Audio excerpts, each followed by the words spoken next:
আব্বা এই কি কইবা বাবা কও। আব্বা মোরে আজকে হুন্ডা কিনা দেওয়া লাগবে, মোরে হুন্ডা না কিনা না দিলে মুই আর কলেজে যাবো না। আরে বেটা তুই কও কি, তোর ভাই জীবনে চালাইছে হুন্ডা। আমরা লেদা গেলে ঘোড়া দেখলে ঘোড়ার পিছে যে কালা দৌড়াইতাম, এই কালা ঘোড়া যদি লাত্তি মারে এরপরে 10 হাত হারাগে থাকতাম শ্যামরা। তোর ভাই জীবনে চালাইছে গাড়ি বেটা। এই যে নাটক সেতন শুরু করে দিছে। ও বেটা মাথাটা কেমন লাগে? তুমি যদি হুন্ডা কিনা না দাও মুই আর কলেজে যাবো না, এই পড়ালে ছাড়লাম সব। এই সামনে এই কাল লগে সুদান প্রদান শুরু করছে, এক কাল লাত্তি দিয়া ভাগালা হালা দিম হোগার। এই যে এখন কিন্তু কাহিনী শুরু করে দিছো। ঠিক আছে সমস্যা নেই, হুন্ডা কিনা যেহেতু দিবি না মুইও পড়ালেখা করবো না, থাক। এই যে চশমা একখান পড়লাম, এখন বন্ধুরে কল লাগামু।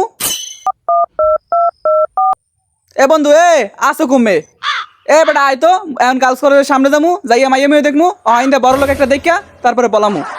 দুনির পড়ালেখা মুই আর করবো না বুঝছো। এবারে এদিক হন, হুন্ডা কিনে তো দিবি না, মুই আর ওই মুলার ডাইল আর ডাইল দিয়ে ভাত খেতে পারবো না বুঝছো। তাড়াতাড়ি বাজার দিকে দুইটা মুড়ন, নয়তো কিন্তু মুই আইয়া গরু ধরে বেচলামু, তারপর তুই যাই সোদাই মুড়ি খা যা। আরে আল্লাহ ছায়া দেখছো, এই যুগের ফলাহানের কি সুরত, সবই হাগুয়া কহালের দোষ।